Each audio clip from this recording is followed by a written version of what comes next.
ഇപ്പോൾ നമ്മൾ ഗോതമ്പ് പൊടി കൊണ്ടുള്ള നെയ്യപ്പം ഇവിടെ റെഡി ആയിരിക്കുകയാണ്.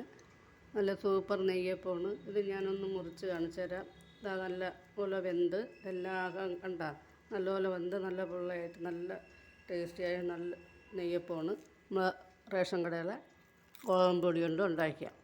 ഇപ്പോൾ എല്ലാവരും ഇത് ട്രൈ ചെയ്യാം. കുട്ടികൾക്കൊക്കെ കൊടുക്കാൻ വളരെ നല്ലതാണ്. Thank you. നമ്മളിപ്പോൾ ഇവിടെ ഒരു നെയ്യപ്പം ഉണ്ടാക്കാൻ പോവുകയാണ്. അതിന് ഒരു ബൗള് ഗോതമ്പ് പൊടി, ഒരു അര ബൗളോളം മൈദാമാവ്, ഒരു കപ്പ് ശർക്കര. ഇനി അതിലേക്ക് ചേർക്കാനായിട്ട് കുറച്ച്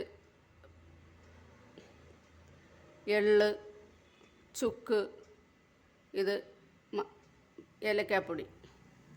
ഇനി ഈ ശർക്കര നമുക്ക് പാനിയാക്കി കൊണ്ടുവരാം.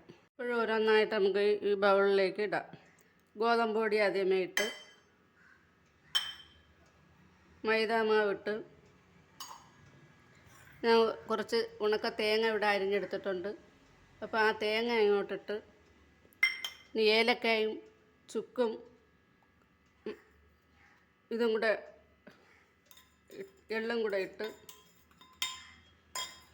എല്ലാം കൂടെ ഒന്ന് നല്ലപോലെ മിക്സ് ചെയ്ത്, ഒരു നുള്ളു ഉപ്പും കൂടെ ഇട്ട് അതും കൂടെ നല്ലപോലെ മിക്സ് ചെയ്ത്, നമ്മൾ പാനി കാച്ചി വെച്ചിരിക്കുന്ന ഈ ശർക്കര പാനി ഇതിലേക്ക് കുറേശ്ശെയായിട്ട് ഒഴിച്ചു കൊടുക്കാം.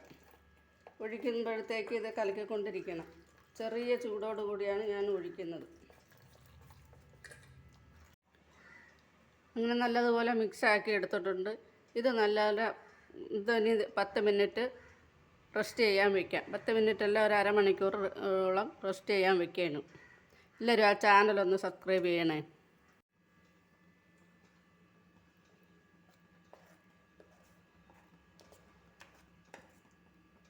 ഇപ്പോൾ നമ്മൾ നേരത്തെ ഒതുക്കി വെച്ചിരുന്ന മാവ് 1 മണിക്കൂർ ശേഷം റെസ്റ്റ് ചെയ്തതിന് ശേഷം കോരി ഒഴിക്കുകയാണ്.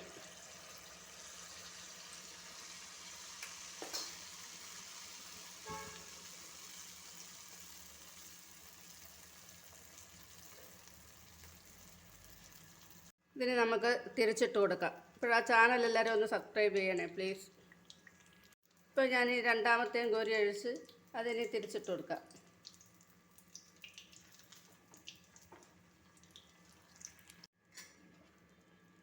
ഇത് നമുക്ക് പരുവായിട്ടുണ്ട്. ഇതിലേക്ക് മാറ്റാം.